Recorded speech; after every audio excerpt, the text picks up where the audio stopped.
कैसे हो मेरा 6th सेमेस्टर का सोल्जर्स? अच्छे ही होंगे, घर में बैठ के पढ़ाई कर रहे होंगे और क्या। चलिए आज हम लोग एक एरिया के बारे में बात करेंगे। उसके पहले जो मैं कुछ कहना चाहता हूँ ध्यान से सुन लीजिए। कल मेरे साथ मेरे एक स्टूडेंट का 6th सेमेस्टर का स्टूडेंट के फोन आया था। ऑन दैट बेसिस में कुछ आप लोगों को क्लियर कर देता हूँ। एफएम हम लोगों का कंप्लीट हो चुका है। 2-3 थ्योरी छोटा छोटा 5 नंबर का है, मैं भेज दूंगा। दूसरा आ जाता है financial reporting and financial statement analysis का एक सब्जेक्ट, मतलब अकाउंट्स का जो सब्जेक्ट है, वहां पर फाइनेंशियल रेशियो शोंगबात सर ने कंप्लीट कर दिया है। बाकी 6-7 चैप्टर में पहला महत्वपूर्ण चैप्टर होता है अकाउंटिंग स्टैंडर्ड्स। उस एरिया में अकाउंटिंग स्टैंडर्ड्स में मैंने जो किया है वो मैंने फाइनेंशियल फ्रेमवर्क किया है आपके साथ जो सिलेबस में है। उसका पीडीएफ में नोट्स भी मैंने आप लोगों को दे दिया, ऑडियो में वीडियो में क्लास भी अपलोड हो चुका है। दूसरा आता है इंडेस 1 जिसका पीडीएफ भी आप लोगों को दे दिया, क्लास भी अपलोड हो चुका है। तीसरा होता है इंडेस 16 प्रॉपर्टी प्लांट एंड इक्विपमेंट जिसका वीडियो भी आपके पास है, क्लास नोट्स भी आपके पास है। 4 नंबर एंड लास्ट चैप्टर आता है इंडेस 33 earning per share. Earning per share का नोट्स ऑलरेडी शोंगबात सर आप लोगों को दे चुके हैं। मैं ये क्लास आप लोगों के लिए सर्कुलेट करूंगा थ्रू वीडियो मोड। ये 2 पार्ट में जाएगा, पार्ट 1 ईपीएस, पार्ट 2 ईपीएस। तो आपको दोनों वीडियो देखने के बाद ही ये चैप्टर आपका समाप्त हो जाता है। मतलब अकाउंटिंग स्टैंडर्ड से 15 मार्क्स हम लोग कवर कर लेंगे। उसके बाद हम gradually holding company, cash flow statement, fund flow statement करेंगे, लेकिन अभी कंसंट्रेट करते हैं अकाउंटिंग स्टैंडर्ड के ऊपर। तो इंडेस 33 का पहला पार्ट अर्निंग पर शेयर का पार्ट मैं कराऊंगा आपको। आप लोग ध्यान से क्लास को देखिएगा। ये थोड़ा अलग किस्म के स्टैंडर्ड क्यों है? बिकॉज यहाँ पर डिस्क्लोज, इसको हम लोग बोलते हैं डिस्क्लोजर स्टैंडर्ड। यहाँ पर कुछ इंफॉर्मेशन आपको डिस्क्लोज करना पड़ेगा। वो इंफॉर्मेशन जो आपको कंपल्सरीली डिस्क्लोज करना पड़ेगा। कैसे डिस्क्लोज करेंगे, टेक्निक क्या होगा, तरीका क्या होगा, वही स्टैंडर्ड में हम लोग सीखेंगे। तो आ जाते हैं इंडेस 33। इंड एएस 33 नाम है अर्निंग्स पर शेयर्स। एक कॉमन मिस्टेक है, ए प्लूरल है, ओके, अर्निंग नहीं, अर्निंग्स पर शेयर।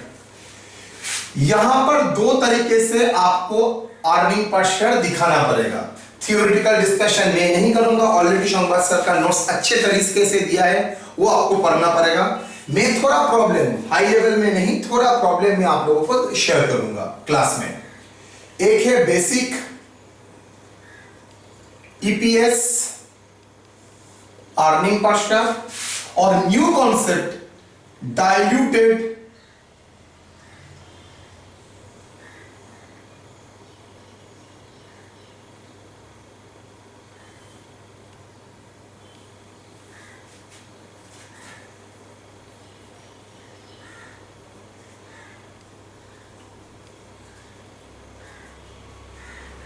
Diluted EPS. मेरा वीडियो 1 होगा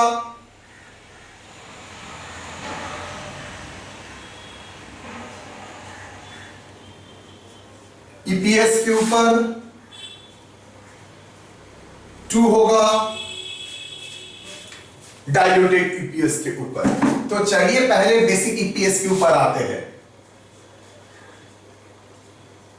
आप लोग जानते ही हैं अर्निंग पर शेयर का मतलब क्या होता है? Speed of earning. Per share का बेसिस में कितना अर्निंग का स्पीड है, that is speed of earnings. अच्छा सर, पर शेयर कितना अर्न करता है, पर रूपी कितना अर्न करता है नहीं बोला, पर शेयर कितना अर्न करता है।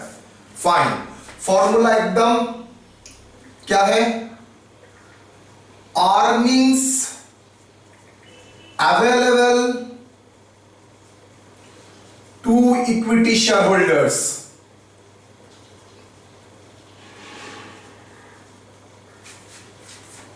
Whole divided by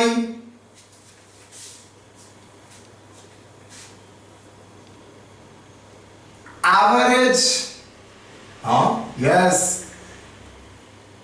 weighted average number equity shares by ordinary shares.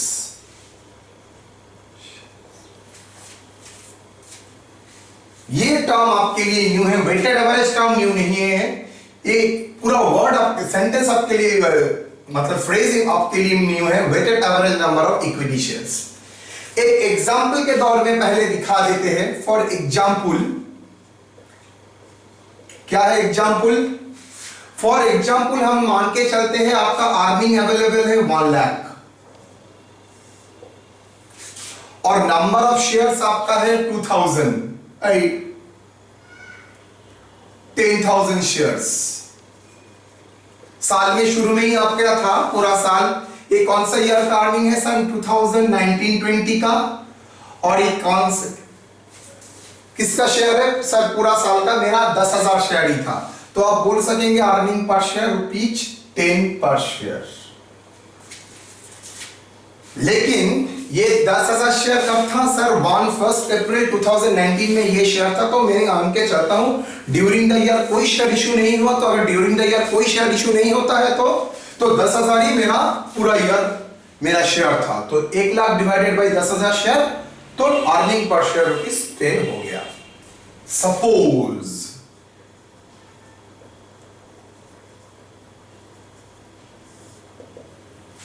आपने 17 एक कौन सा डेट में था? 1/4/19 में, मतलब सारा साल यही था। 17 नहीं, 1/10/2019 में इशू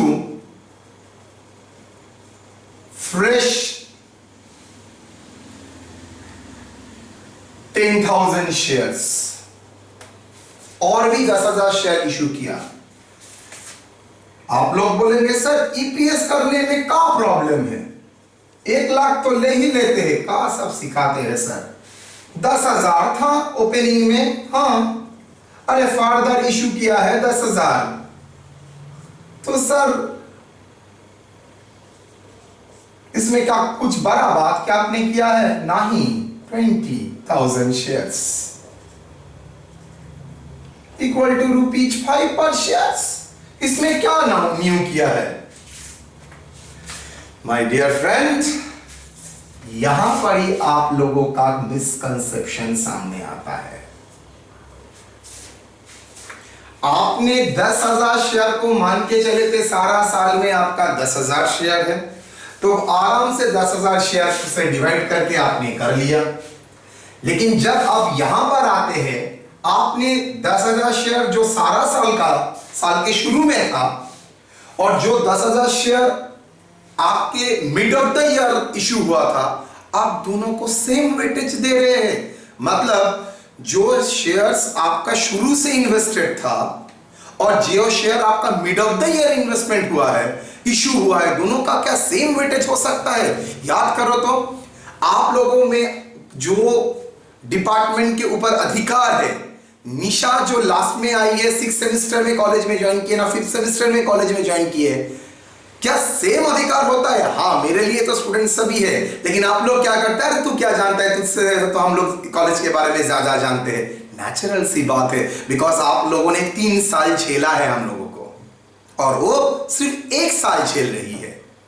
मतलब पूरा 6 साल तक जो 6 सेमेस्टर तक जो मेरे साथ था, तो उसका वेटेज ज्यादा है, और जो 2 सेमेस्टर में मेरा था उसका वेटेज लिटरली में लॉजिक की तरह बोल सकता हूं थोड़ा कम है।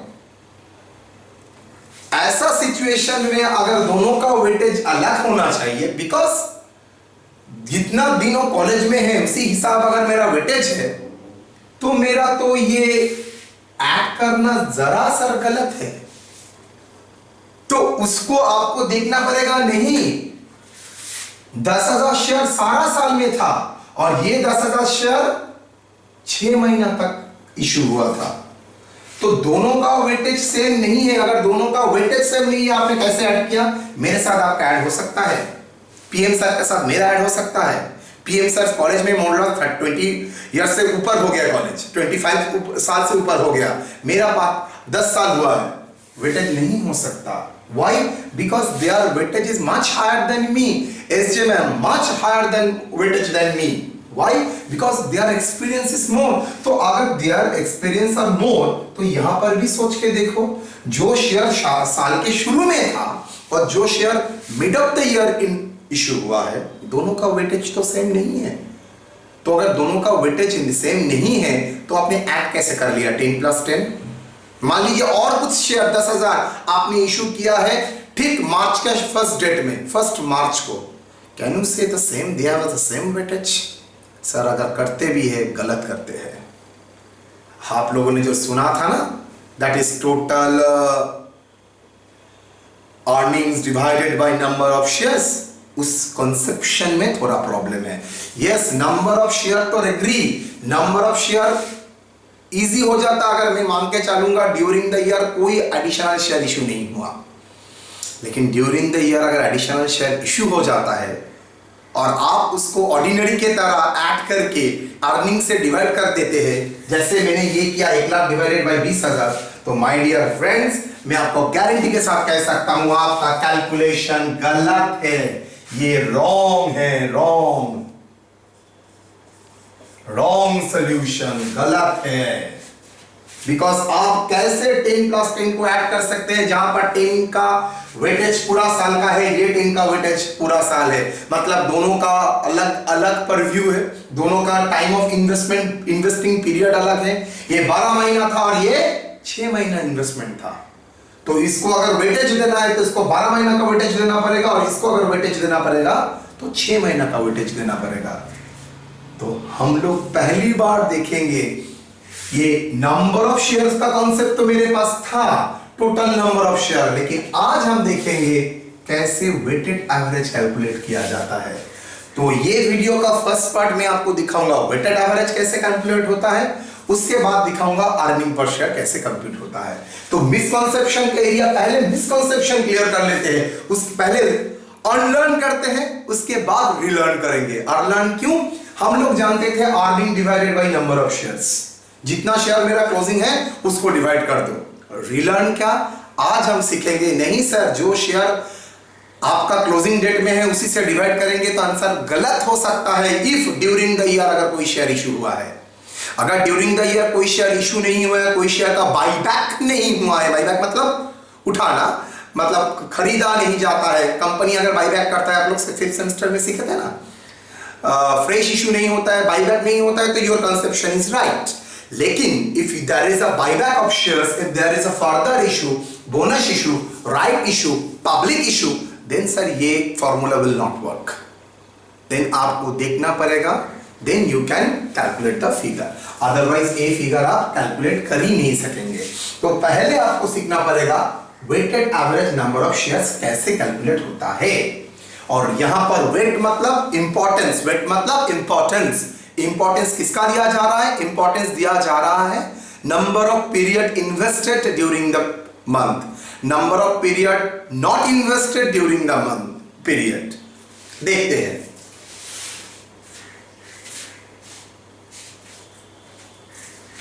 कॉपी कीजिए थोड़ा।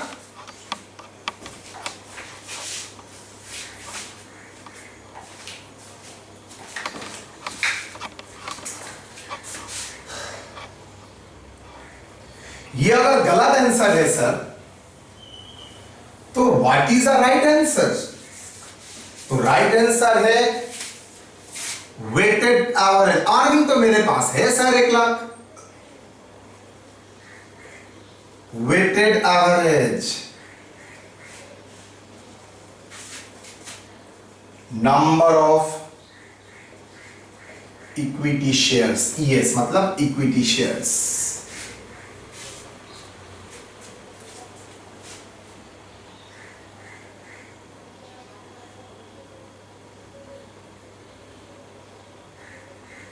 शेयर्स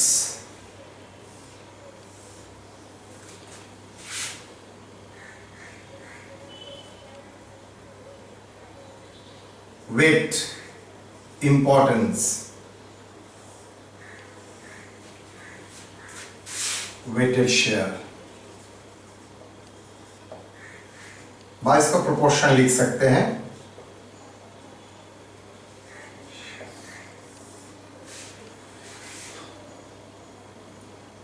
1/4/2019 ओपनिंग बैलेंस कितना ओपनिंग बैलेंस था तो इसका वेटेज क्या होगा 1 बिकॉज पूरा साल में था 1 year 1/10/2019 public issue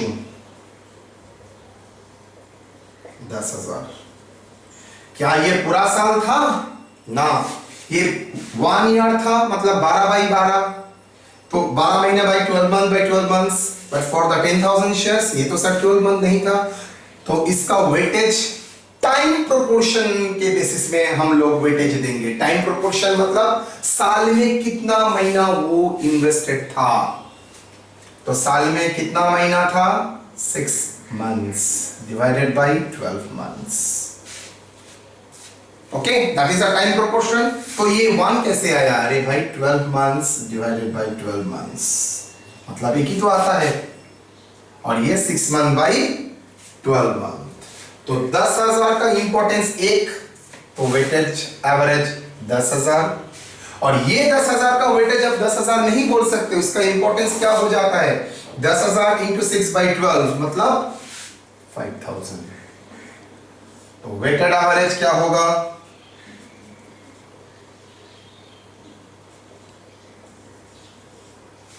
therefore earning per share 1 lakh rupees divided by 15,000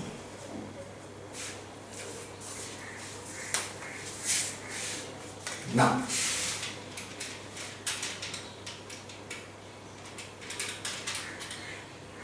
6.67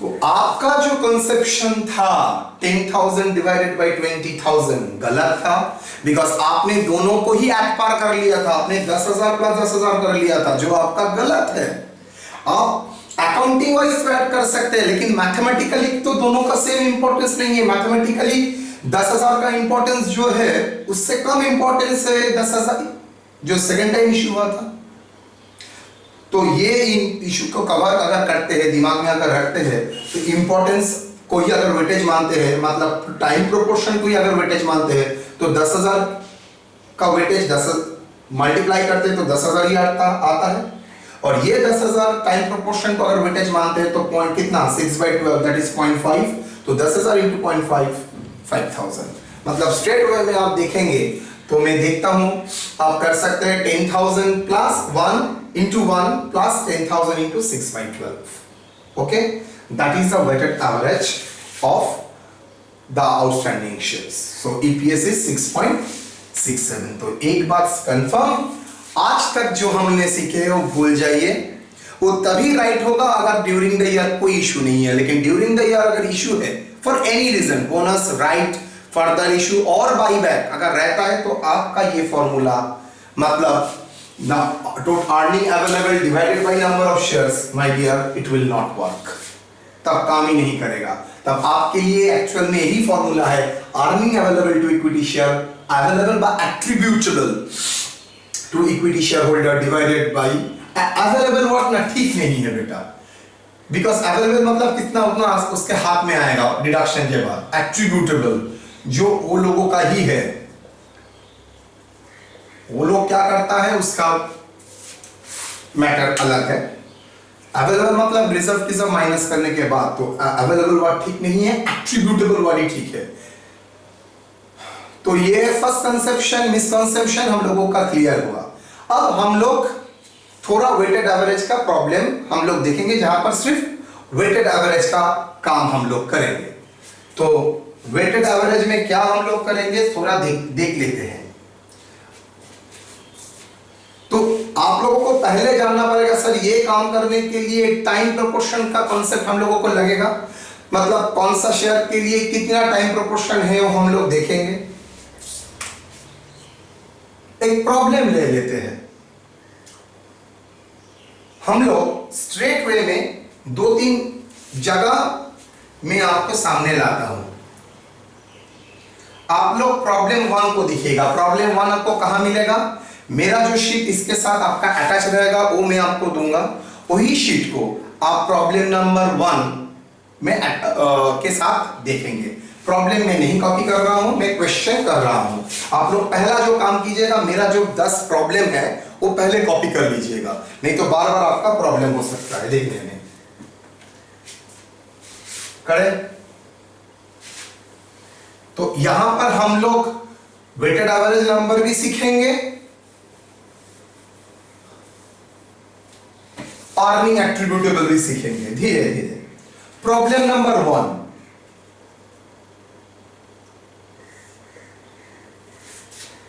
देखो इक्विटी शेयर वहां पर बोल दिया है 80,000 ओपनिंग में था, पब्लिक इशू हुआ है 1719 में 30,000, फर्दर पब्लिक इशू हुआ है 1120 में 10,000। अर्निंग अवेलेबल भी बोल दिया है 5 लाख, आपको अर्निंग पर शेयर कैलकुलेट करना है। कैसे होगा, weighted step one, weighted average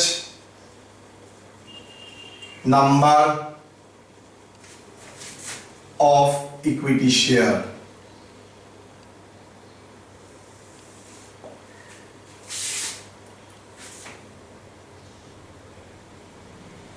shares,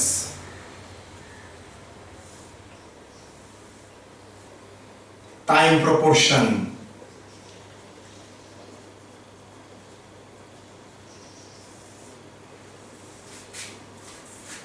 weighted average।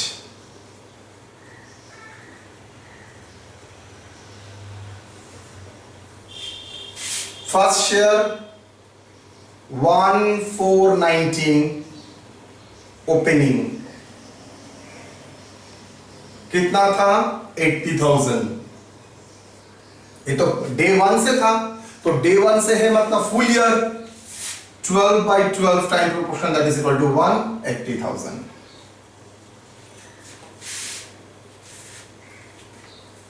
1419 के बाद पब्लिक इशू कब हुआ था 1719 पब्लिक इशू कितना पब्लिक इशू हुआ था 1719 में 30,000। मुझे ये बताइए कितना दिन इन्वेस्टेड रहा, सर इन्वेस्टेड रहा 30,000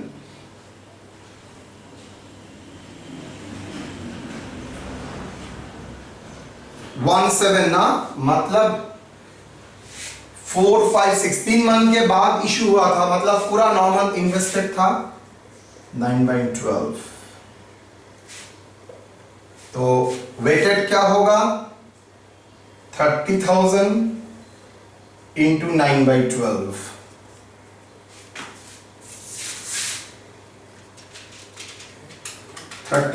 इंटू 9/12। मिसकंसेप्शन अनुसार 80 के साथ 30 ऐड कर देते, लेकिन कॉन्सेप्शन चेंज हो गया, आप ऐड नहीं कर सकते, आपको इंपॉर्टेंस कंसीडर करने के बाद ही आप ऐड कर सकते हैं। इंपॉर्टेंस मतलब टाइम प्रोपोर्शन, तो 30,000 इंटू 9/12 कितना करने 22,500। याद रखना ये सिर्फ इस बार के लिए है, नेक्स्ट ईयर में तो ओपनिंग डेट में ही है, तब तो फुल ईयर है। करंट ईयर के लिए ये प्रॉब्लम है, नेक्स्ट ईयर के लिए तो सर ओपनिंग बैलेंस में ही ईयर रहेगा, तो नेक्स्ट ईयर के लिए पूरा साल आउटस्टैंडिंग। 1417 के बाद 120 फिर से पब्लिक इशू बाबा कितना 10,000। क्या 80,000 का जो इंपॉर्टेंस 10,000 का भी सेम इंपॉर्टेंस होगा? अरे भाई 80,000 पूरा साल था 30,000 9 महीना था और 10,000 3 महीना है, तो टाइम प्रोपोर्शन हिसाब से हो गया। तो 10,000 into 3/12 2,500। बस आराम से आपका वेटेड एवरेज हो गया। कितना आसान तरीका मैंने दिखाया आप लोगों को, देखिएगा। 1,05,000 80,000 22,500 2,000 और 500, that is total weighted average shares। Step 2 यहां पर दे दिया है, that is earnings attributable to equity shareholder, that is equal to 5 lakh. Step 3 basic EPS, आप जानते ही है, earnings divided by average number of shares, weighted, okay, weighted average.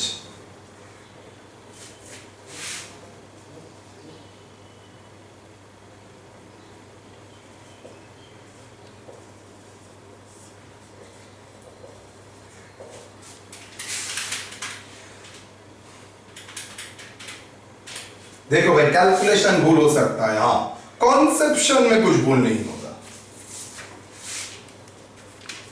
ठीक है। तो प्रॉब्लम 1 समझ गया, मैंने कुछ नहीं किया। आप लोग जानते थे सर, आप लोगों का प्रीवियस कॉन्सेप्शन था 5 lakh will be divided by 1,20,000 because number of shares is 1 lakh, total number of share at the end of the year 1,20,000। now the conception is totally wrong। तो अगर conception was totally wrong, तो what is the correct conception, sir? Sir, 5 lakh will be divided by number of shares, I agree, but not the only the closing number of shares, that will be divided by weighted average number of shares। और हम लोग क्या जानते थे, earning divided by closing number of shares, no, earning divided by weighted average number of shares। ये weighted average कैसे आएगा, using the time proportion, clear? बस, very good।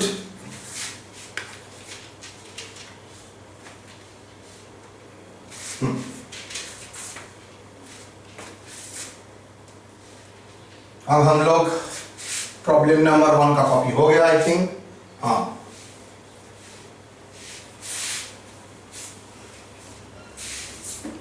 हर प्रॉब्लम ही यूनिक है। प्रॉब्लम 2, हाँ, वेरी गुड, जो चाह रहा था वही मिला। Problem 2, step 1 weighted average number of shares, ordinary shares, okay।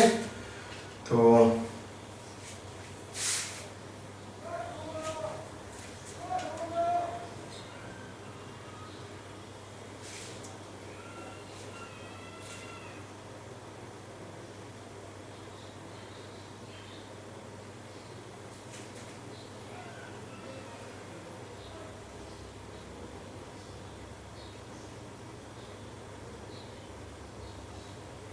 shares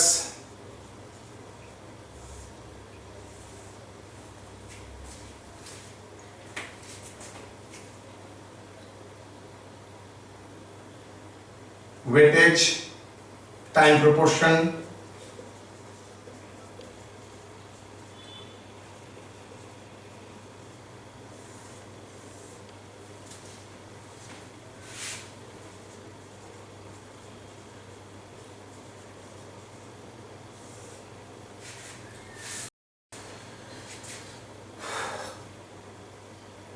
one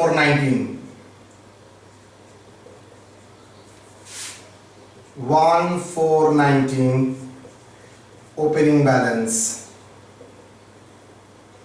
1,20,000। ये तो पूरा साल था, 12/12 1 मल्टीप्लाई करते हैं तो 1,20,000। उसके बाद पब्लिक इशू हुआ है 1/10/19, पब्लिक इशू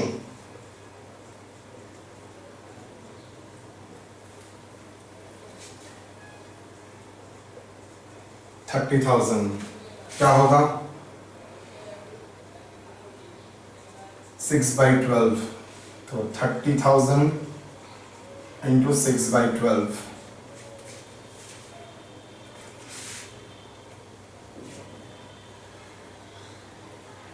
15,000। उसके बाद बाई बैक हो रहा है 1/120 बार। इससे पहले जो दिखाया वहां पर सर ऐड होता है, यहां पर बाई बैक मतलब शेयर फॉल करेगा। कितना बाई बैक शेयर हुआ था 10,000 शेयर्स, वेरी गुड। तो ऐड भी होता है तो टाइम प्रोपोर्शन से बेसिस में, माइनस भी होगा तो टाइम प्रोपोर्शन बेसिस से। तो कितना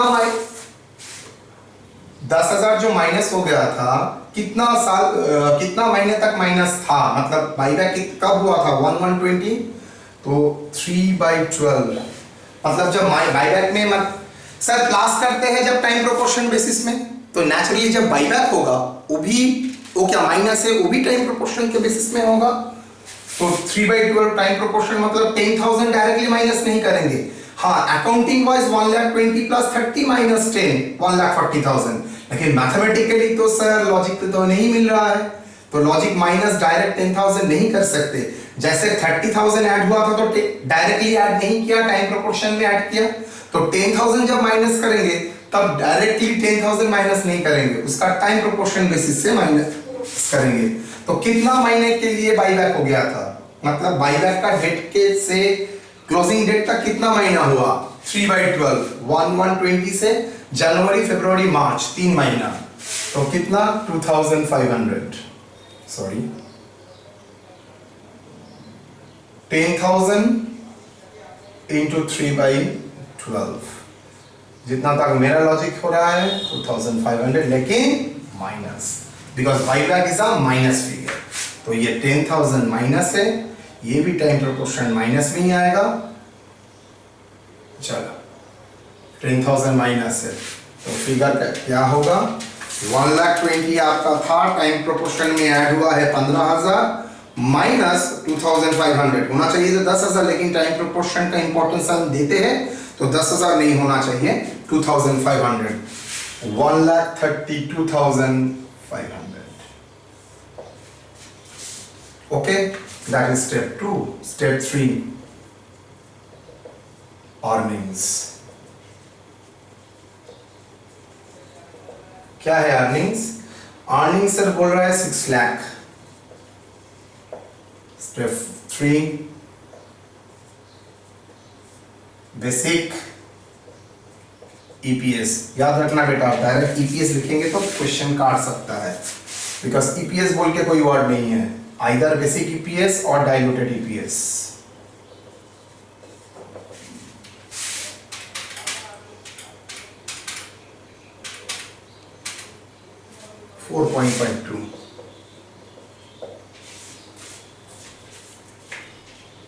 ओके,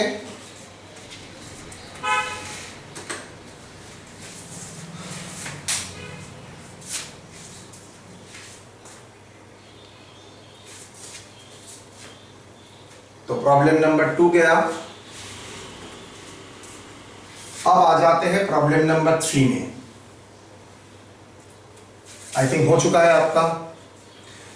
तो प्रॉब्लम नंबर 1 था सिर्फ normal further issue, problem number 2 था बाईबैक, प्रॉब्लम नंबर 3 आपको डिस्कस करेंगे a new concept that is called bonus shares. Sir bonus share को क्या करेंगे सर? टाइम प्रोपोर्शन बेसिस से नहीं, यहां पर टाइम प्रोपोर्शन बेसिस से ही होना चाहिए। लॉजिक तो ही बोल रहा है सर कौन सा डेट में इश्यू हो रहा है, लेकिन सोच के देखिए तो डिक्लेरेशन ऑफ बोनस के लिए जो प्रॉफिट अवेलेबल है उसी के बेसिस में ही तो बोनस डिक्लेयर होता है। बोनस में तो कोई पैसा नहीं लेता है। क्या ये बोनस उसी साल में हुआ था हाँ, फॉर्मली सर डिक्लेरेशन उसी साल में हुआ था, लेकिन बोनस जो प्रॉफिट का बेसिस में डिक्लेरेशन हो रहा है, that is the profit which are the profit which are utilised for the purpose of bonus share, it has been generated over the years. So we can say that the profit which is utilized for the purpose of bonus also available at the beginning of the year. साल के शुरू से ही वो profit था। आप formal की तरह बोल सकते हैं मैं तो डिक्लेयर कर रहा हूं अगस्त में, लेकिन उसका एग्जिस्टेंस पहले से ही था, मतलब साल के शुरू में ही था। अगर साल के शुरू में ही था, if it exist at the beginning of the year, तो टाइम प्रोपोर्शन लॉजिक में तो सिर्फ डेट ऑफ इशू को कंसीडर करके का कोई मतलब नहीं है।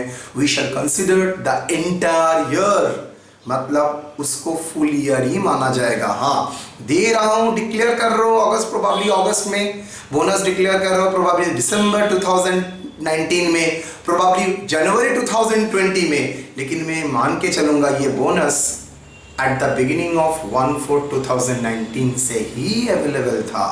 आप इस प्रॉब्लम का नोट में जाइएगा, वहां पर मैंने लिख के रखा है। चलिए प्रॉब्लम नंबर 3 में आइए।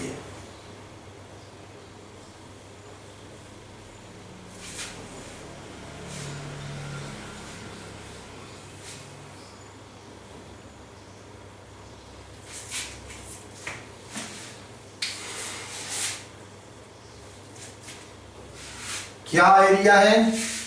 Note bonus shares.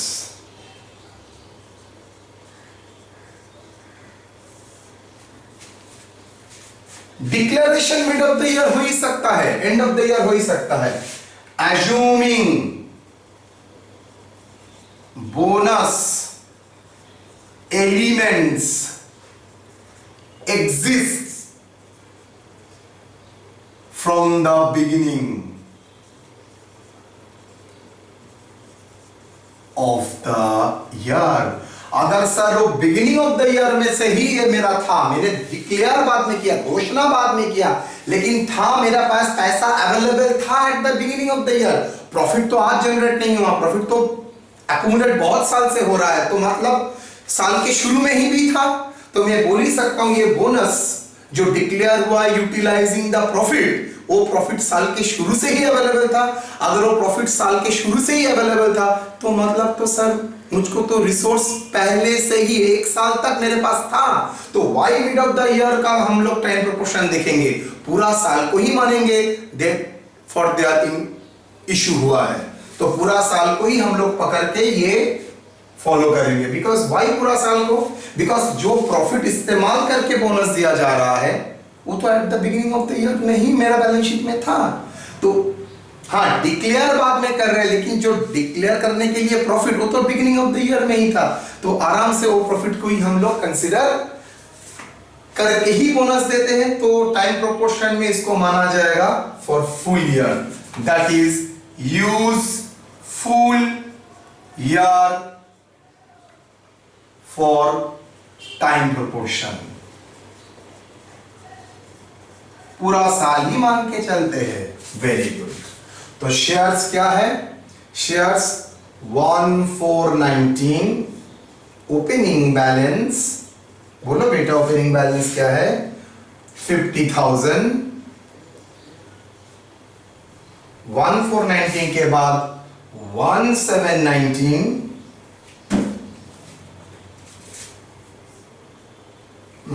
Problem 3, public issue कितना बेटा? पब्लिक इशू है 1719 में 30,000, तो थोड़ा कर लेते हैं। ओपनिंग जो 50,000 था सर वो तो शुरू से ही था, 12/12 150,000। अच्छा, 1719 जो पब्लिक इशू है 30,000 सर वो तो शुरू से नहीं था, 1719 में पैसा आया है। अच्छा, अगर रिसोर्स आपका 1719 में आया है तो मैं मान के चलूंगा वो शेयर का इन्वेस्टमेंट सिर्फ 6 महीना तक ही हुआ है, 6 महीना नहीं, 9 मंथ तक ही हुआ है, उससे ज्यादा नहीं। यस, तो कितना 9/12। तो ये 30,000 का शेयर का जो पैसा आया था 9 महीना तक इन्वेस्ट हुआ था, तो उसका वेटेज 9 मंथ्स का ही होगा। तो 9/12 that is equal to 30,000 into 9/12। तुम लोग रहते तो एक काम हो जाता मेरा। एक कैलकुलेशन मुझे बहुत दुख देता है, 22 बिकॉज गलत होता है और कुछ नहीं। 1719 के बाद बोनस इशू कर रहा है 1120। बोनस इशू का कुछ मैंने नोट्स लिखा था। Yes, full year for the time proportion. तो फुल ईयर अगर टाइम प्रोपोर्शन है तो बोनस कब डिक्लेयर कर रहा है सर? वो तो फॉर्मेलिटीज है, लेकिन पैसा तो इन्वेस्टमेंट मतलब जो प्रॉफिट रीइन्वेस्ट हो रहा है तो साल का शुरू में ही से ही था। लेकिन ये 30,000 में जो पैसा आया था और रीइन्वेस्टमेंट तो वो इन्वेस्टमेंट तो 1719 से हुआ है, उससे पहले तो पैसा नहीं था। लेकिन बोनस में जो प्रॉफिट इस्तेमाल कर रहे हो वो तो साल के शुरू में ही था। तो इन्वेस्टमेंट का पॉइंट ऑफ व्यू से वो तो साल के शुरू से ही होना चाहिए। तो बोनस कितना दिया है यहाँ पर? क्या रेशियो बोल दिया है? नहीं नहीं, यस सर, रेशियो बोल दिया है 1:2। तो मान के चलते हैं सबको ही मिलेगा, that is 50,000 plus 30,000। Accounting wise तो मैथमेटिकली जो हुए हो, लेकिन अकाउंटिंग वाइज तो क्या 50 प्लस 30 80,000 को ही क्या मिलेगा बोनस। तो 80,000 इंटू 1/2 दैट इज 40,000। तो मैथमेटिकली ये 40,000 का टाइम प्रोपोर्शन क्या माना जाएगा? 12/12, बिकॉज ये 40,000 जो बोनस में दे रहा हूं उसका इन्वेस्टमेंट पहले से ही था। तो 12/12 दैट इज इक्वल टू 40,000। यहां पर मैंने प्रोपोर्शन दे दिया, अगर नहीं देता तो बाद में देखेंगे प्रॉब्लम है। यहां पर डायरेक्ट बोनस का अमाउंट ही बोल दिया 15,000। तो 50 30 15 टाइम प्रोपोर्शन फुल ईयर ही होगा। 90 प्लस 22,500 1,12,500। तो वेटेज नंबर ऑफ शेयर हो गया। Step 2 earnings.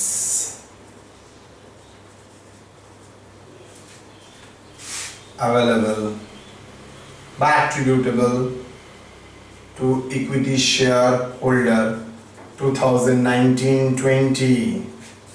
कितना 2019-20? 2019-20 5 लाख, सॉरी 5 लाख नहीं 7 lakh. Step 3 basic EPS 7 lakh. अच्छा, basic EPS 2019-20 7 lakh divided by 1,12,500।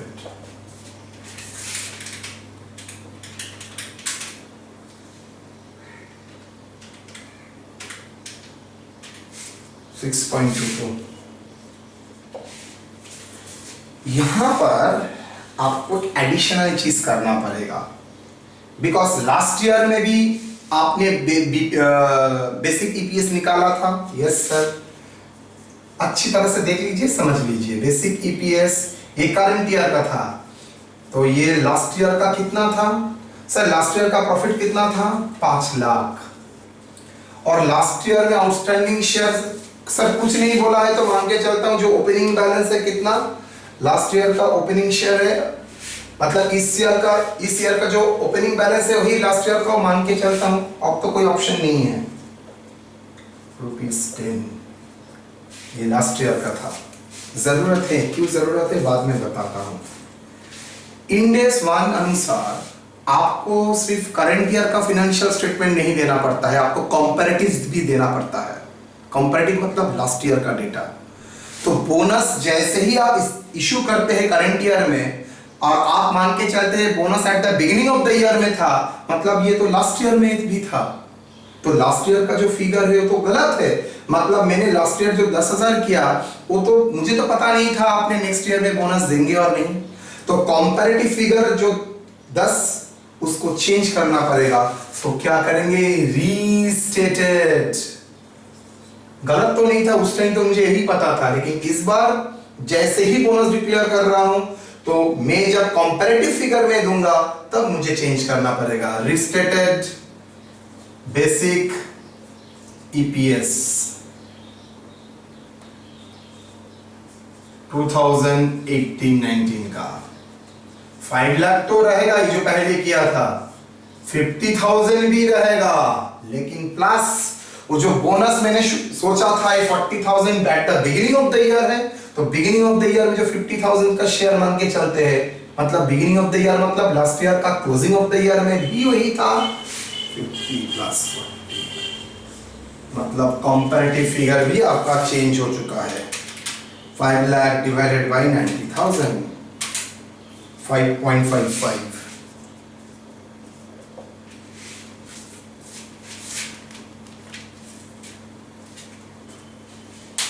तो बेसिक ईपीएस 6.22, लास्ट ईयर का ईपीएस 3, लास्ट ईयर का प्रॉफिट देगा तभी आप कर सकते हैं। लास्ट ईयर का जो ईपीएस है वो लास्ट ईयर जब हम लोग काम कर रहे थे तब कैलकुलेट किए थे, लेकिन आज 1920 के टाइम हम लोगों को इंड एस 1 बताता है ना, कंपलसरी करता है, कंपैरेटिव फिगर आपको देना पड़ेगा।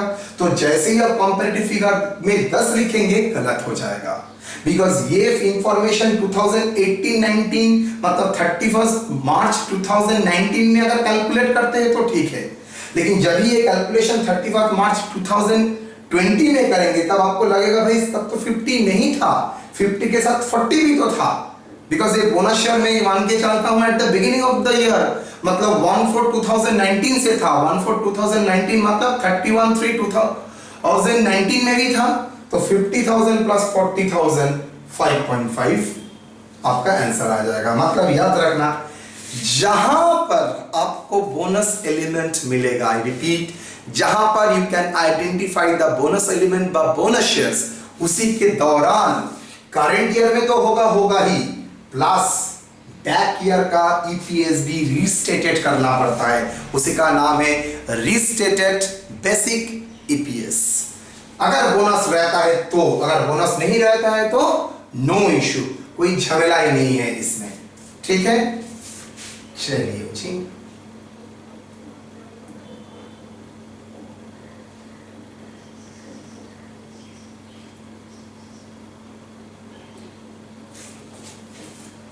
नाउ प्रॉब्लम नंबर 4, जहां पर राइट इशू है, मतलब आप लोगों को कुछ न्यू कंसेप्शन आपके सामने आएगा। तो अभी तक बोनस किया, पब्लिक किया, बाईबैक किया, अब राइट इशू। कैन आई रब?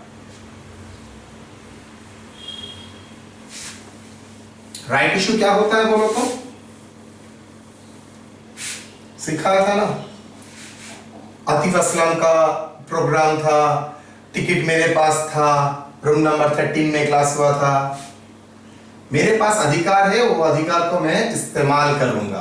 तो वहां पर क्या होता है, एकदम फंडामेंटली एग्जिस्टिंग शेयर होल्डर लोगों को आप बोलेंगे भाई मैं बाहर में शेयर बेच सकता हूं, बाहर में बेचने से मुझे कंपनी को 20 रुपया करके मिलेगा, लेकिन आप लोग मेरे अपने हैं, मेरे प्यारे हैं, मेरे नन्हे बच्चे हैं, तो आप लोगों को मैं अगर जब शेयर इशू करूंगा 20 रुपए में नहीं, कितने में इशू करूंगा? 15 रुपए में।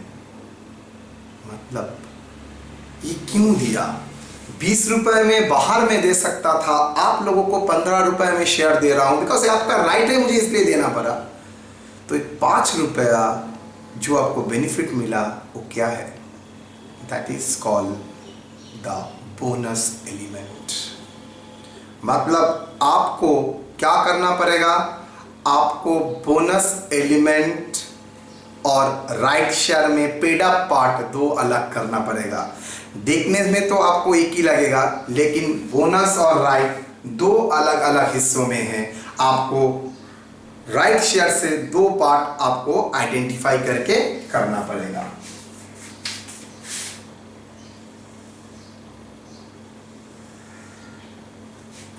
चलिए आ जाते हैं कंसेप्ट ऑफ राइट शेयर्स।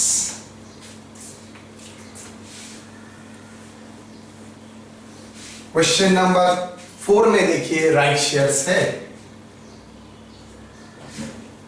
देखिए question number 4, the company has following information fair earning, अच्छा fair value of share immediately prior to 28 और राइट दे रहा है 20 करके।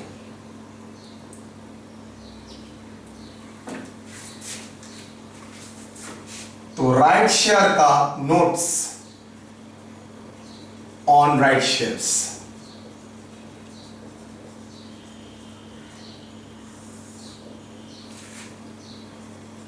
राइट शेयर का हम लोग 2 हिस्सों में बांटेंगे। टोटल राइट शेयर का पेड अप पार्ट, मतलब कितना आपने पैसा से उठाया है तो राइट शेयर पूरा ही, लेकिन आपका पैसा का पार्ट कितना है और बोनस पार्ट कितना है। सर बोनस पार्ट क्यों? ऑब्वियसली 20 रुपया का शेयर 15 रुपए में दे रहे हो, मतलब 5 रुपया कम हो रहा है, मतलब फ्री ना, 5 रुपया तो फ्री है, that is a bonus component. तो आपको जो टोटल राइट शेयर मिल रहा है उसका 2 बाइफरकेट करना पड़ेगा आपको। कितना आपका राइट शेयर है, कितना पेड अप पार्ट है और कितना आपका बोनस पार्ट है, तो अलग अलग ट्रीटमेंट होगा। बिकॉज पेड अप पार्ट को पेड अप की तरह ट्रीट करेंगे, बोनस को बोनस की तरह ट्रीट करेंगे, लेकिन एक बाइफरकेशन होगा कैसे? स्टेप्स,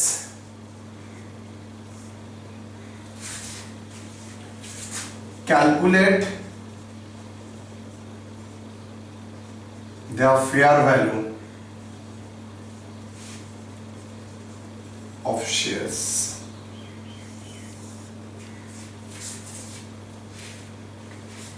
क्या करेंगे?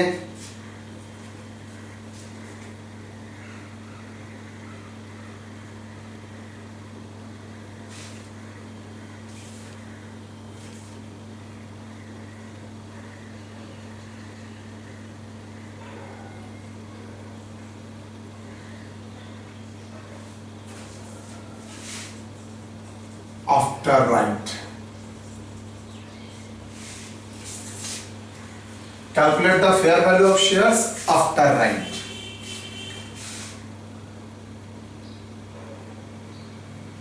यही प्रॉब्लम को ले लेते हैं। क्या बोला है?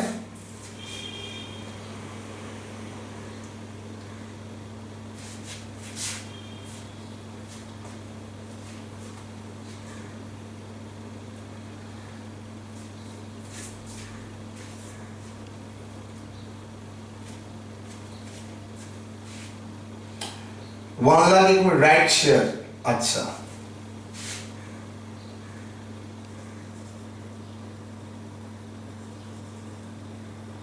Value of shares before right कितना? पहले कितना शेयर था आपका? आपका शेयर था 1 लाख।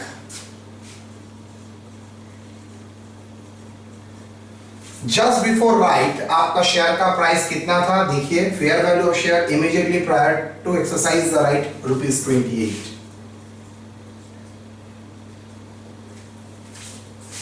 तो राइट छोड़ के राइट इस्तेमाल, राइट से पहले आपका शेयर का कंपनी का जो टोटल जो शेयर था, आपका वैल्यू ऑफ द फर्म कितना था? Value of the firm before right 28 lakh.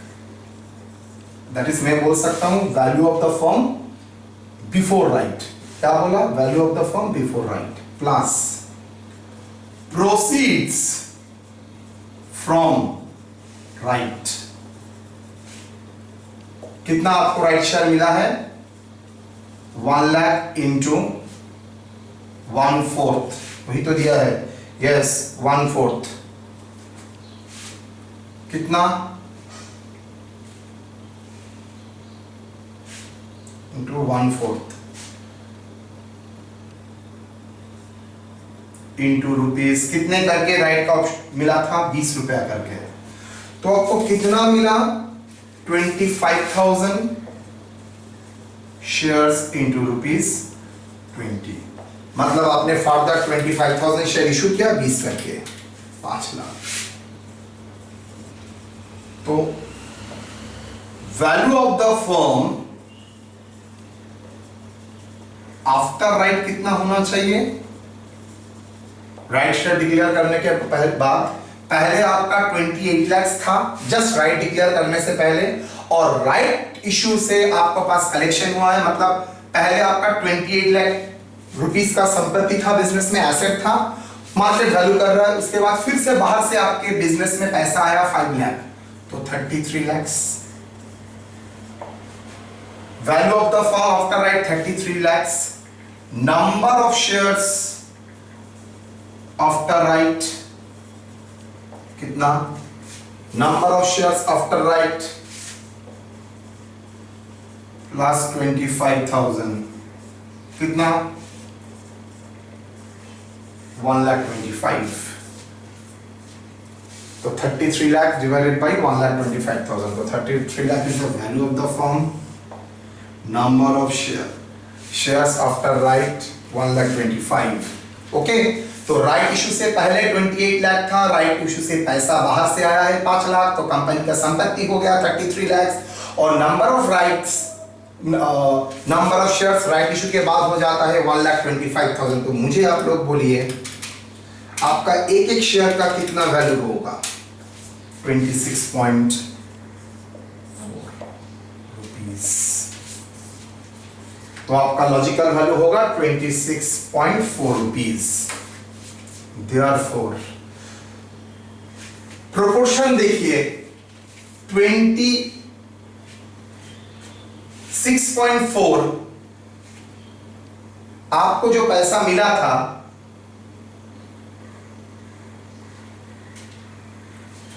ये आपका फेयर वैल्यू है. इस फेयर वैल्यू ऑफ शेयर में आपको 20 रुपया आपने कलेक्शन किया, तो पेड 26.4 में पेड अप पार्ट कितना होता है? 20 रुपया. तो बाकी पार्ट 6.4 क्या है? Unpaid portion. Therefore paid part of right share, मैंने बोला था ना राइट शेयर का 2 पार्ट होगा, एक पेड पार्ट, एक बोनस पार्ट. बोनस पार्ट मतलब जिसके लिए पैसा नहीं देना पड़ता है. तो पेड पार्ट कितना होगा? number of right shares into ₹20 by ₹26.4.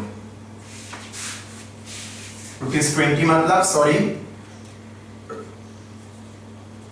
right share price or fair value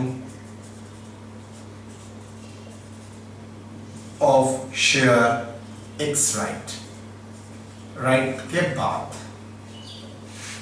तो नंबर ऑफ राइट शेयर कितना था? यहां पर नंबर ऑफ राइट शेयर मिला था 25,000. तो पेड पार्ट कितना है? 20 आउट ऑफ 26.4. मतलब मैं बोल सकता हूं, थोड़ा प्रोपोर्शन यूज कर रहा हूं, 26.4 अगर मेरा वैल्यू है, उसमें 20 रुपया पेमेंट किया गया है, तो 25,000 अगर मेरा शेयर है, उसमें पेड अप पार्ट कितना है, मतलब पेड अप शेयर कितना है, मतलब 25,000 जो मैंने राइट शेयर मेरे पास आया है, उसमें कितना एक्चुअल में मैंने पेमेंट किया है, मतलब पेड पार्ट कितना है. उसका तो 2 पार्ट होता है, पेड पार्ट और बोनस पार्ट. तो फेयर वैल्यू का हिसाब से कितना मेरा पेड पार्ट हुआ? 25,000 into 20 divided by 26.4, that is 18,939 shares. Therefore bonus part 25,000 था, उसमें पेड पार्ट 18,939. तो 25,000 minus 18,939, 6061. Got it? मैंने क्या बोला था? राइट शेयर में कुछ बोनस एलिमेंट तो है ही, जिसके लिए आपको कम प्राइस में शेयर मिल रहा है. तो ये बोनस एलिमेंट को मुझे कैलकुलेट करके निकालना पड़ेगा। मतलब मैं कैसे निकालूंगा? टोटल शेयर का दो हिस्सों में बांट देता हूं। टोटल राइट में कितना एक्चुअल में पेमेंट हुआ है राइट शेयर और कितना बोनस एलिमेंट है। मतलब बोनस एलिमेंट में मतलब टोटल 25,000 में कितना शेयर के लिए ट्रूली मैंने पेमेंट किया और कितना शेयर मुझे मुफ्त में मिला है। तो पेड पार्ट 18,939 और बोनस पार्ट 6061। ओके, तो ये मेरा हिसाब मिल गया। तो जैसे ही राइट रहेगा इस टेक्निक से करेंगे। फिर से आ जाते हैं स्टेप्स के बारे में। पहले पेयर वैल्यू ऑफ शेयर निकालिए आफ्टर राइट, कोई प्रॉब्लम नहीं है, common sense approach. Sir right issue से पहले कितना फॉर्म का वैल्यू था? 1 लाख रुपया 28 रुपीज करके 28 लाख। राइट शेयर से मेरे पास पैसा कितना आया, इन्वेस्ट कितना हुआ? 5 लाख। तो टोटल इन्वेस्ट फॉर्म का इन्वेस्टमेंट कितना हो गया? 33 लाख। ये 33 लाख कितना शेयर के लिए? पहले तो 1 लाख था, उसके बाद 25,000 शेयर आया, तो कितना हुआ? 1,25,000। तो पर शेयर का हिसाब से कितना वैल्यू हुआ? 26.4। तो अगर पर शेयर का वैल्यू 26.4 फेयर वैल्यू होता है, उसमें कितना रुपया आप पेमेंट करते हैं? 20 रुपया। और बाकी मान के चलता हूं आपको फ्री में मिला है। फ्री फ्री फ्री मतलब बोनस बोनस बोनस। तो 25,000 में कितना आपको पेड करना पड़ा? 26.4 में अगर 20 रुपया पेमेंट करते हो तो उसी को प्रोपोर्शन मान के 25,000 में कितना आपने पेमेंट किया, कितना शेयर के लिए आपने पेमेंट किया? 18,393 शेयर के लिए। तो कितने के लिए आपको फ्री में मिला? 25,000 माइनस 18,939 दैट इज 6061। इसके लिए आपको कोई पैसा नहीं देना पड़ा। That is a bonus part. तो चलो शेयर करते हैं। 1/4/2019 ओपनिंग बैलेंस कितना? Opening balance 1 lakh. आप लोग जानते ही हैं इसका फुल टाइम प्रोपोर्शन 1 लाख।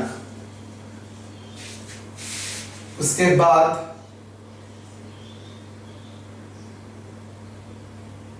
110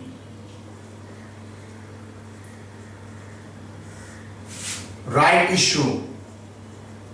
याद रखना राइट इशू डायरेक्टली नहीं कर सकते, ब्रेक करके करना पड़ेगा। Paid part. पेड पार्ट मतलब टाइम प्रोपोर्शन बेसिस, हर जगह टाइम प्रोपोर्शन मतलब जितना दिन तक इन्वेस्टमेंट था 1/10/2019 से। मतलब पेड पार्ट कितना शेयर है?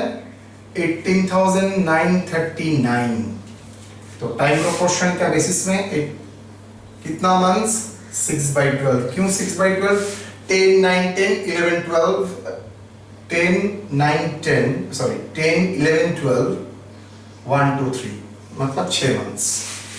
तो ये फिगर आएगा 18,939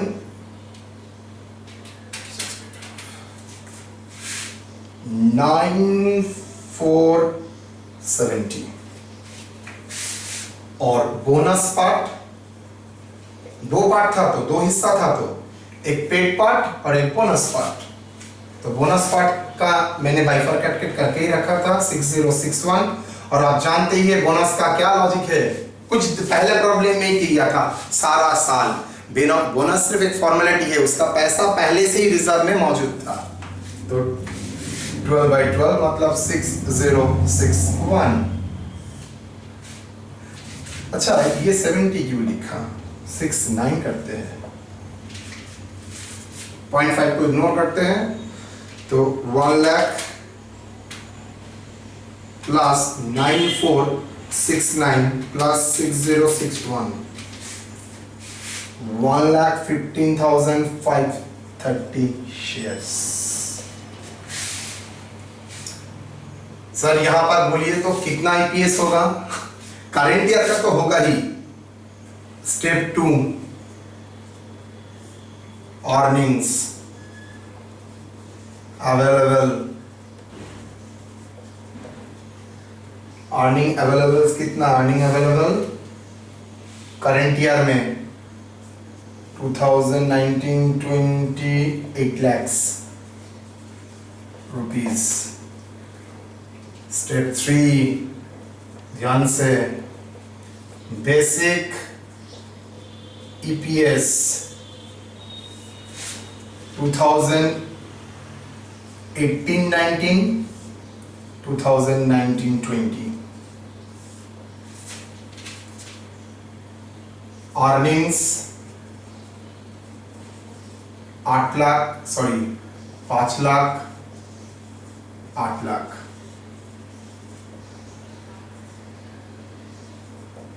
आउटस्टैंडिंग शेयर्स 1,15,530। EPS बेसिक ₹5, और ये डिवाइडेड बाई 115,530, 6.92।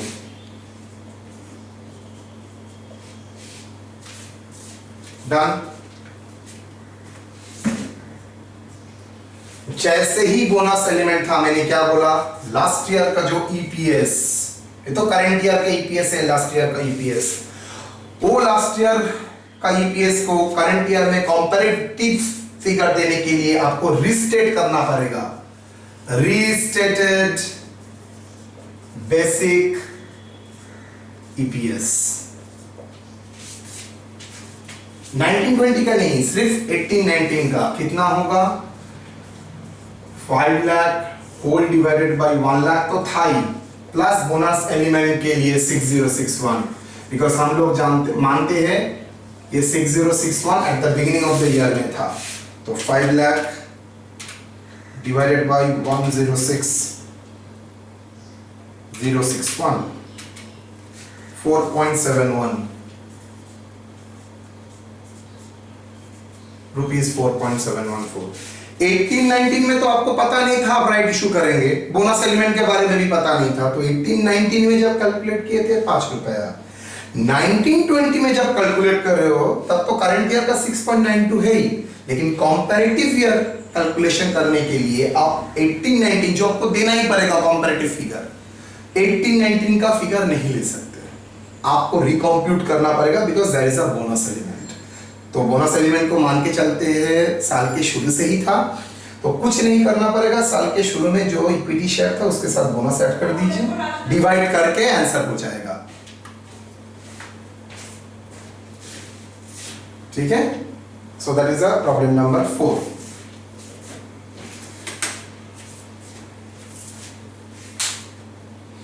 यहां पर सबसे इंपॉर्टेंट एक्चुअली ऑनर्स लेवल में अगर आता ही है प्रॉब्लम, तो ऑब्वियसली बोनस और राइट के ऊपर ही कंसीडर करेगा ज्यादा। जनरल स्टूडेंट के लिए राइट का चांसेस कम है, लेकिन सीखना तो ऐसा ऑनर्स के लिए अलग, जनरल के लिए अलग तो नहीं हो सकता है, तो हम लोग जब भेज रहे हैं तो पूरा कंबाइन करके ही देखेंगे। तो प्रॉब्लम नंबर 4 आपके सामने है, यहां पर सिर्फ मैंने राइट को कंसीडर किया और कुछ नहीं किया। प्रॉब्लम नंबर 5 देखिए,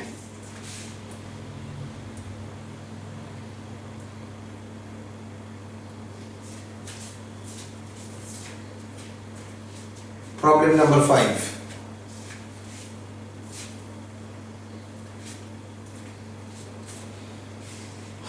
प्रॉब्लम नंबर 5 में वेरी गुड, ओपनिंग है, पब्लिक इशू है, बोनस इशू है, राइट इशू है, बाबा ठीक है, एकदम मास्टर प्रॉब्लम की तरह। सर ये प्रॉब्लम करने से कंसेप्शन पूरा क्लियर हो जाएगा, चाहे तो बाईबैक भी हो सकता है, करेक्ट।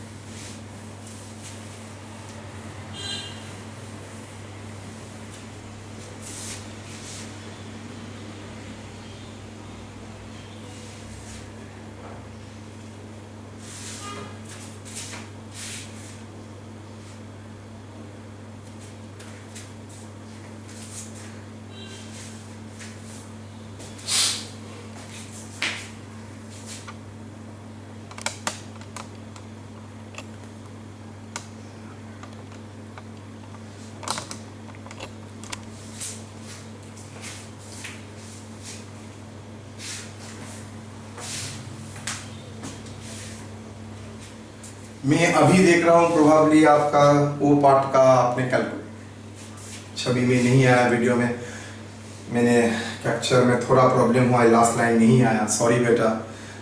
लैंग्वेज से थोड़ा कर लीजिए और ये प्रॉब्लम देख के आप थोड़ा समझ लेने की कोशिश कीजिए कैसे हुआ होगा।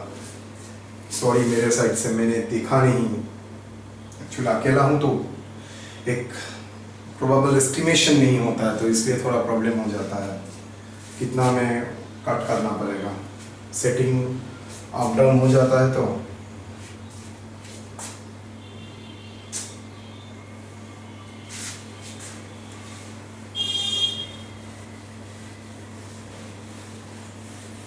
सॉरी मेरे साइड से ही।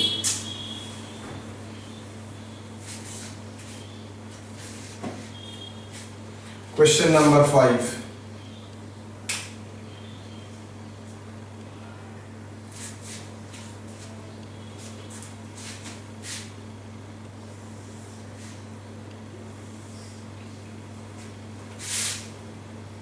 One 419 opening outstanding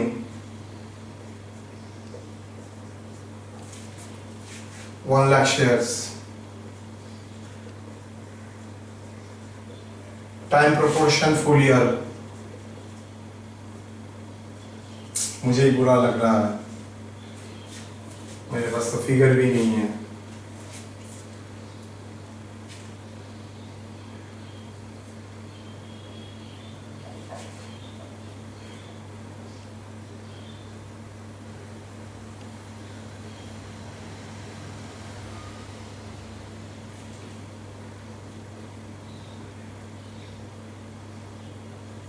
public issue 1719,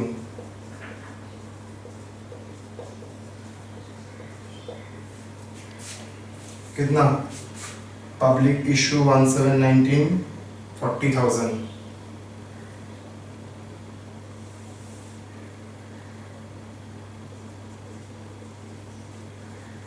one 7 मतलब 9/12, पूरा साल में तो इन्वेस्टमेंट नहीं था, तो ये फिगर आया 40,000 इंटू 9/12, 30,000, 3/4।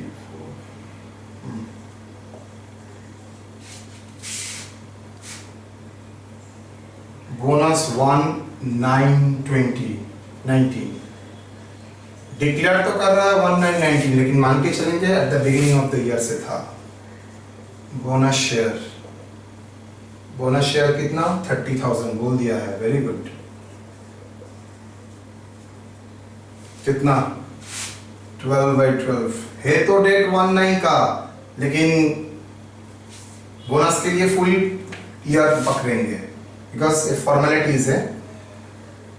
बोनस का तो अमाउंट पहले से ही इन्वेस्टेड था, मतलब बोनस के लिए प्रीवियस ईयर का फिगर भी रिस्टेटेड होगा।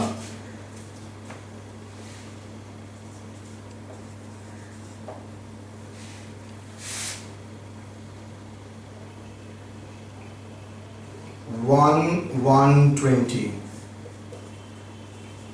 Right share. मैंने क्या बोला है, राइट का 2 पार्ट होता है, paid part, bonus part. Paid part, bonus part. चलिए करते हैं।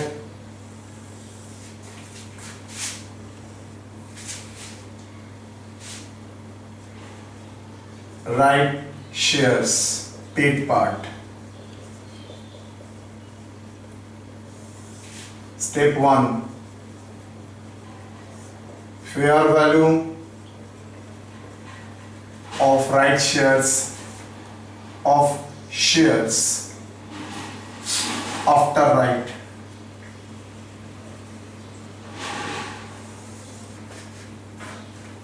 right issue,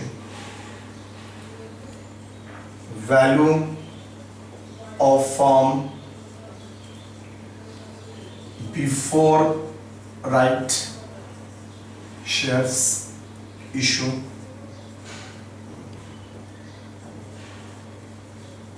1 lakh into rupees 1 lakh into rupees कितना, उस टाइम कितना भाव था 30 करके ना, प्रायर टू 4 लाख 40 लाख, मतलब उस टाइम ना 1 लाख नहीं था, उस टाइम बहुत कुछ शेयर इशू हो चुका था। क्या क्या ओपन 1 लाख था प्लस 40,000 था प्लस 30,000 था। How can you right only 1 lakh? 1,70,000। उससे पहले आउटस्टैंडिंग था 1 लाख प्लस पब्लिक इशू था 40,000 प्लस बोनस इशू था 30,000, तो 1,70,000। बहुत बड़ा गलती हो जाता, बिकॉज राइट शेयर डिक्लेयर करने से पहले मतलब 1,120 से पहले तो आपका नंबर ऑफ शेयर्स 1,70,000 था और उस टाइम शेयर का वैल्यू था 40, तो कितना आता है 68 lakhs। 1,70,000 into 40, 68 lakhs plus collection from right issue। कितना राइट इशू हुआ था? Right issue number of right shares issued number of 50,000 into rupees 30, वही उस प्राइस में तो कलेक्शन हुआ था। यस, तो 50,000 into 30, 15 lakhs।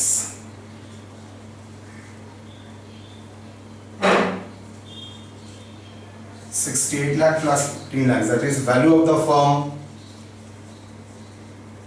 after right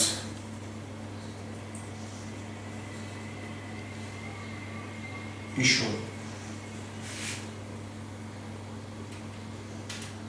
83 lakhs। Number of shares after right 1,70,000 तो था ही, plus 50, 2,20,000 shares, therefore fair value after right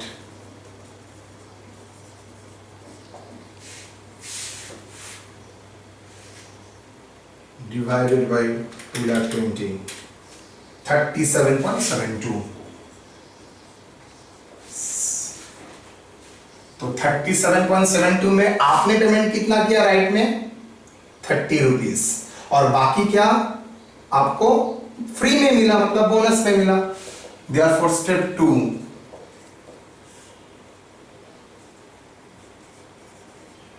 paid shares out by paid part of right shares, मतलब राइट शेयर जो आप लोगों को 50,000 मिला है उसमें पेड पार्ट कितना, बोनस कंपोनेंट कितना, that is right shares into right price plus fair value after right.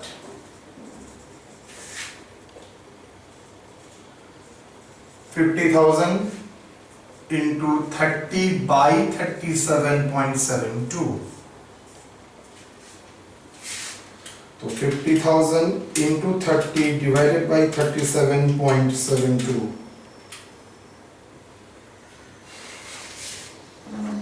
39,766 shares। Step 3, bonus component part of right share।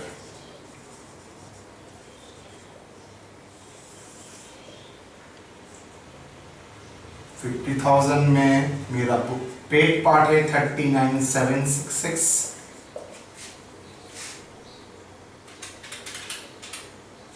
10,234, बस। तो पेड पार्ट हो गया मेरा कितना 39,766 और बोनस पार्ट हो गया 10,234। टोटल मिला के आपका 50,000 आता है। तो पेड पार्ट के लिए टाइम प्रोपोर्शन होगा 3/12, तो 39,766 into 3 divided by 12,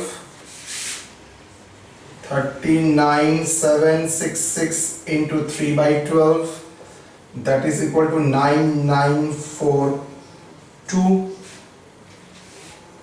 और बोनस कंपोनेंट के लिए तो फुल ईयर, यहाँ पर भी तो किए थे, बोनस कंपोनेंट के लिए तो फुल ईयर मान के ही चलते हैं।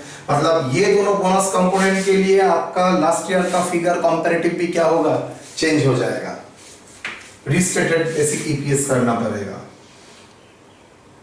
10,234, that is weighted average number share कितना हुआ,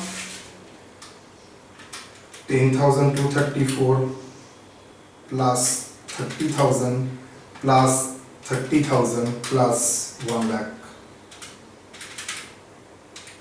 1,80,176। okay, therefore 1819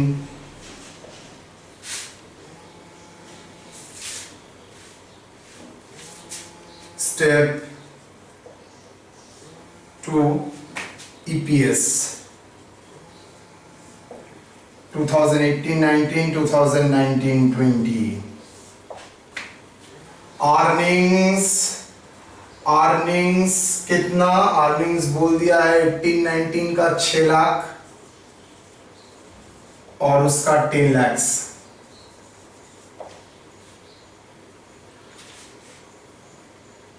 number of shares 18-19 का मैं मान के चलता हूं ओपनिंग नहीं है, मतलब तब बोनस एलिमेंट मेरे ध्यान में नहीं था, मतलब मैं नहीं जानता था। 19-20 के बाद तो मुझे पता चल रहा है मैं बोनस दे रहा हूं, रेंट दे रहा हूं। 1,80,176 basic EPS.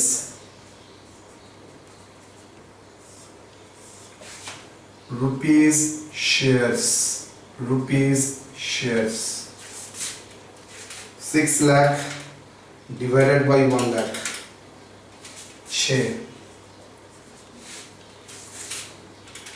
10 lakhs divided by 1,80,176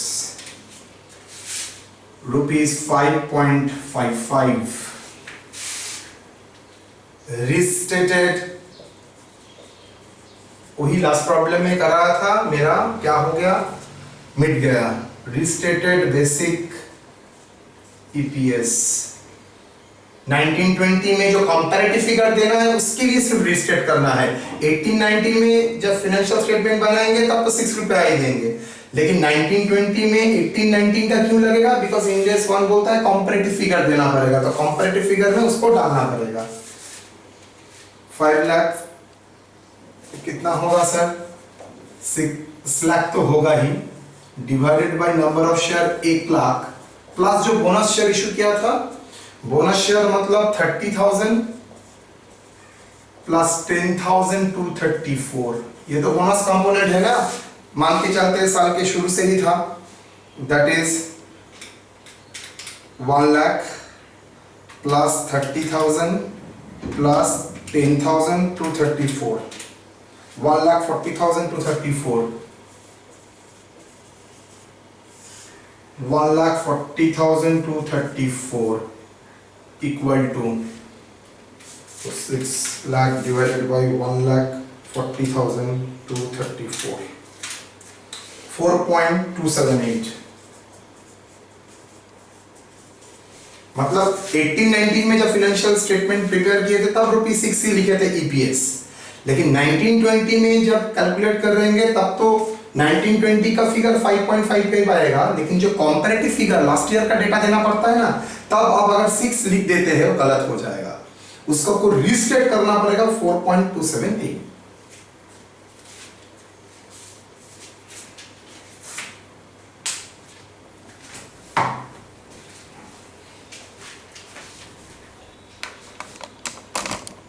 Baba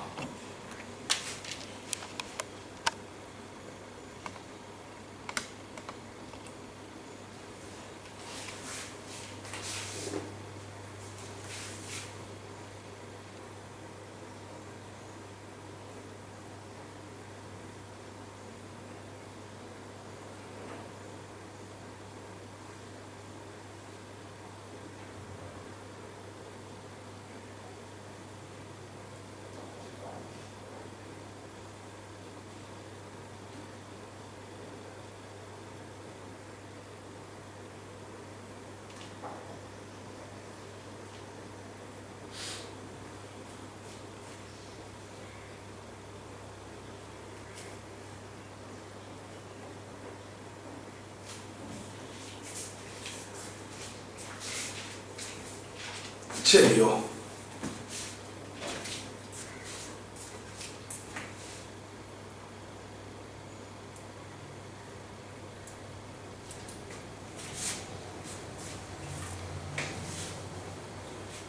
question number 7 करते हैं, उसके बाद 6 करेंगे।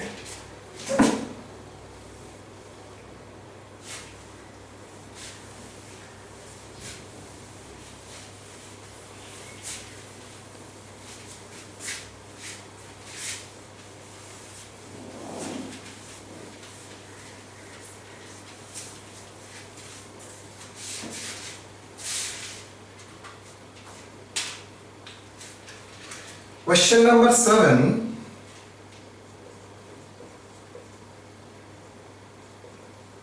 बेसिकली अर्निंग अवेलेबल को डील करता है। तो यहां पर मैं अर्निंग अवेलेबल का पार्ट ही इंपॉर्टेंट हो, मैं दिखा रहा हूं।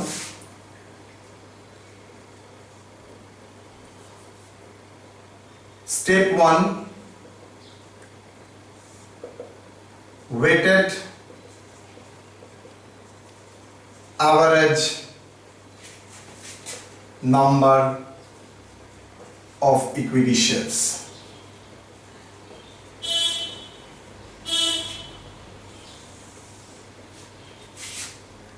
Shares, time proportion, because वही उसका वेट है,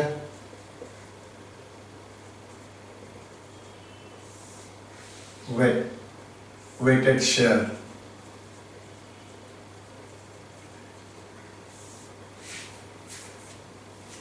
opening, outstanding,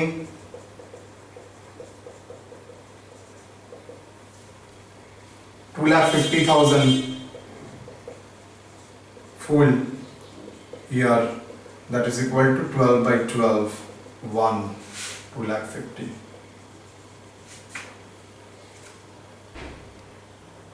बोनस का date 1/10/2019, bonus shares 70,000,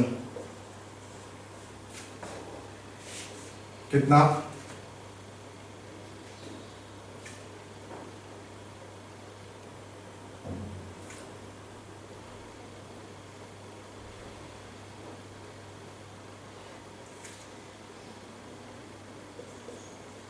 full year मान के चलेंगे, that is equal to 3,20,000। Step 2,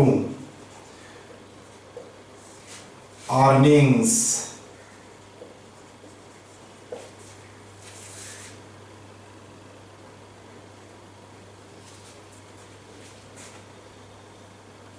after, अच्छा, अर्निंग्स एट्रीब्यूटेबल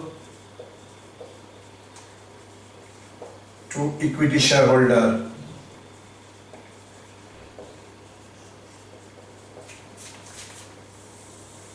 कैसे कैलकुलेट होता है सर? प्रॉफिट आफ्टर टैक्स कितना दिया है? 15 लाख लेस, अगर प्रेफ डिविडेंड क्यूमुलेटिव है तो डिक्लेयर करें ना डिक्लेयर करें, देखिए नोट्स में है, आपको प्रेफ डिविडेंड माइनस करना ही पड़ेगा। Less pref dividend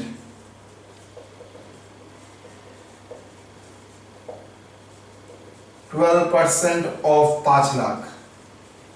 non cumulative preference share का मतलब है जहां पर जो प्रेफरेंस शेयर में ये अधिकार नहीं है, इस साल का डिविडेंड अगर नहीं देता है तो नेक्स्ट साल में लेके जा सकते हैं। अगर इस साल नहीं दे सकते तो नेक्स्ट ईयर में जब प्रॉफिट होगा तो आप लोग देंगे, तो दैट इज क्यूमुलेटिव। अगर इस साल में अगर नहीं दिया, नेक्स्ट ईयर में देने के लिए अगर लीगल कोई ऑब्लिगेशन नहीं रहता है तो वो हो जाता है नॉन क्यूमुलेटिव। क्वेश्चन में अगर क्यूमुलेटिव बोलता है तो डिक्लेयर करें ना करें, आप लोग माइनस कर देंगे।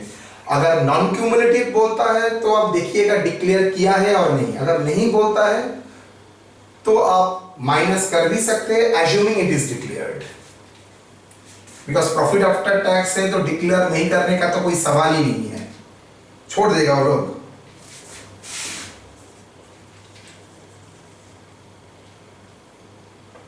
60,000।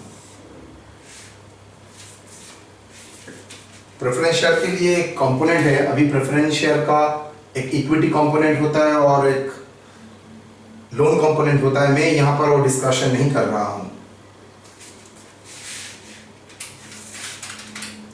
15 lakh minus 14,40,000 less pref dividend देते हैं तो कॉर्पोरेट डिविडेंड टैक्स भी तो देना पड़ेगा। कॉर्पोरेट डिविडेंड टैक्स क्या होता है सर? डिविडेंड के ऊपर जो टैक्स होता है। How much corporate dividend tax? 10% on 14,40,000, 1,44,000।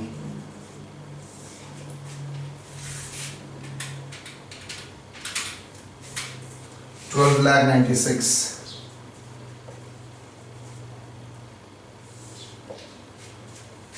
That is earnings. Sir एक रिजर्व है? No.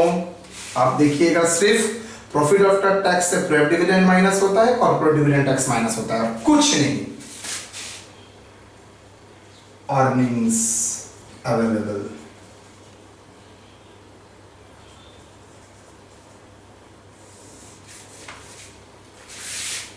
Step 3 basic EPS 1920, 12,96,000 whole divided by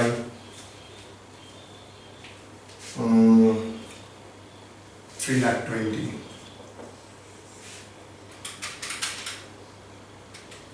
4.05।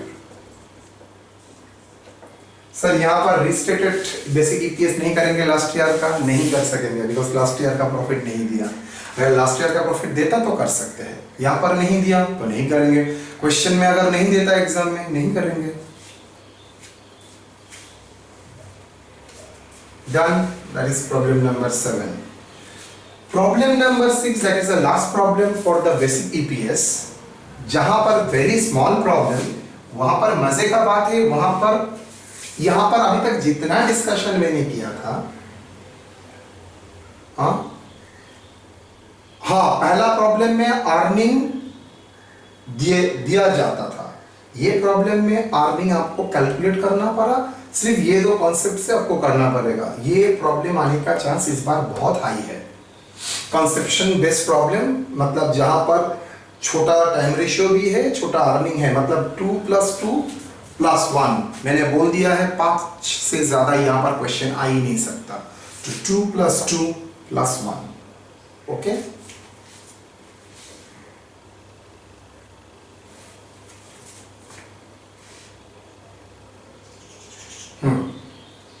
तो क्वेश्चन नंबर 6 मैं आपको नेक्स्ट वीडियो में डिस्कस करूंगा। वहां पर शेयर्स पार्टली पेड है। अगर शेयर पार्टली पेड है तो उसको कैसे उसका ईपीएस निकालना पड़ेगा, बिकॉज आपको दो तरीके से ईपीएस देना पड़ेगा। एक फुल्ली पेड शेयर के लिए ईपीएस देना पड़ेगा और एक पार्टली पेड शेयर के लिए ईपीएस देना पड़ेगा। वो तरीका हम लोग नेक्स्ट वीडियो में सीखेंगे। अभी तक यहाँ तक इतना ही काफी है, तो आप इतना ही देखिए और उसको अच्छी तरह फॉलो कीजिए। और बाय द वे क्वेश्चन पहले हाथ में कॉपी करेंगे, नहीं तो कुछ समझ में नहीं आएगा। ओके, पहले क्वेश्चन कॉपी करेंगे, उसके बाद सोल्यूशन पे देखेंगे।